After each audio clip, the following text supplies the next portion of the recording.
Every single year, it's always the talk about JA shooting more threes, but hopefully we can finally make that happen. When he got introduced to you, he said that when you guys were together in Brooklyn, he had a talk with you about you could be up in the rafters. Like, Uh huh. how Right. encouraging of a coach was he for you? How instrumental Right. was he in your development regularly? Yeah. Very instrumental. I feel like he's always believed in me. He's always had a faith in me that I can always become a great player. Even when he was my head coach, he's going to say it. But after he left, after he went to the West Coast, he was still keeping in contact with me, praising how well and how far I've come. It means a lot. Jarrett, why didn't it work with Kenny and Brooklyn? Um, a lot of things. Kenny has a certain way of doing things that aren't popular with the masses, but I'm a believer in his methods, and just sometimes things don't work out with coaches. Why aren't his ways popular with the masses? He's a very energetic guy, and he's going to tell you how things need to be. Sometimes I can see it coming off the hard way, but he's going to push you because I truly think he understands that everybody can become a better player. So given that, all this talk about what can Kenny do for the Cavs, what new stuff he can do, Uh-huh. how could you guys help him succeed? Never got that question. I don't just be open and honest with them. I think openness and honesty in this league goes a very far way in understanding how teams will work and teams succeed. So as long as we can have an open door of communication, that goes far. Thinking about how you've already grown in your career, but also how he's kind of unlocked that. Is there another stage to your growth that you hope to achieve this season? I hope so. Every year I want to make something better about myself in terms of on court and off court, and growing in the NBA takes a step in a direction that you didn't know you could make.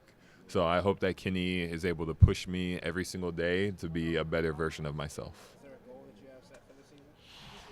I want to play all 82 games this year. I want to be able to go out there every single game, every single night, and just be with my teammates. Jared, on the topic of Cavaliers, Mhm. the big injuries, good job. Right. Yeah. There's been a lot of talk about it. Mhm. From your side, Right. what happened? Do you think you'd be able to come back? Uh-huh. What was that process? It was rough. One funny thing that I always laugh at, you never understand how bad a rib injury is until it happens to you. Like I was looking at other people, oh, it can't be that bad. And then it finally happened to me. I'm like, oh, damn, like this sucks. I couldn't sleep right. You roll over, you wake up with like the pain in the side. It didn't finally go down until 2 weeks after the season. I tried shuffling. It's just pain for the whole time you try to do anything. So, now I'm fine. Now I'm fully recovered. It was just a rough, couple of months. Jared, given how the last postseason ended, how big is the chip on your shoulder after this year? It's a big chip on the shoulder. I want to prove that I'm still the player that I am, that I'm still going to be out there every single night trying my hardest and making an impact. How important is it for you guys to be able to run it back, have those key pieces like Mhm. Donovan Mitchell, and you guys can really build off of Right.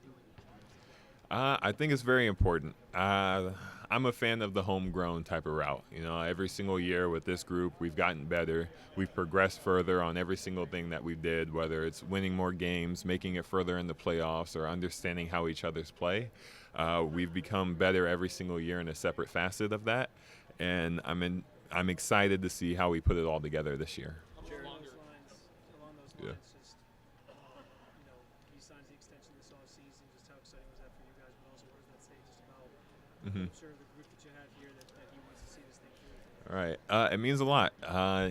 It's very easy to nothing against you guys to get caught up in the media. Like it's genuine. Like you can get caught up in the media. Like, oh, should you make this move? Should you make that move? But at the end of the day, to run it back with what you have, it just shows his trust in all of us and his trust in that all of us are going to get better. Jarrett, why was this the right time for you to sign an extension? Genuinely, I like it here. Not obviously basketball. I like the city. I like the people here, and it's easy to say in front of everybody just to like hype everybody up, but I truly do genuinely like it here, and I believe in it here. And I put in 3 years, 3.5 years, whatever long it's been, to try to see this team succeed, and I'm genuinely happy that they've put their trust in me for another whatever years. Jared, to your point about getting caught up in the media, there's some stuff floating around during the playoffs about like, people might think you can play. Like, what if Right. anything, what kind of conversations did you have to sort of sort that stuff out? It's like I said, especially with rib injuries and what I've been through, you never understand how bad it is until it actually happens to you. Like I said, I looked at other people and I truly didn't believe it was as bad when it happened to them. And I I finally was on the receiving end of that.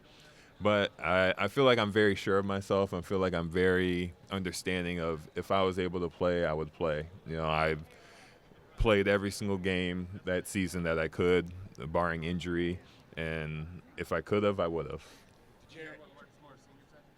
I did, yeah. I mean, it's on the media.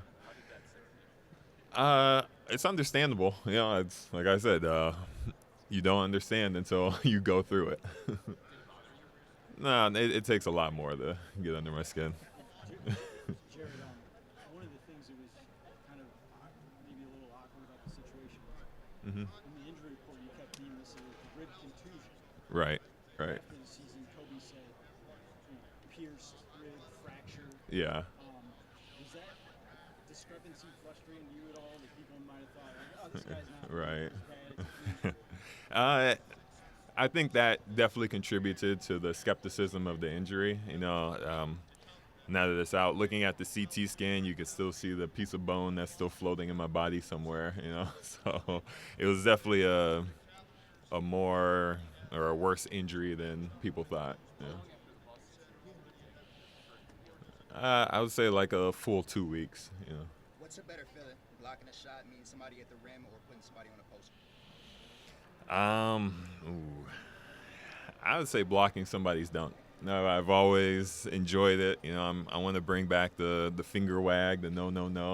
So I would say blocking somebody's dunk. Jarrett, being that it was just announced that Dikembe Mutombo did pass away.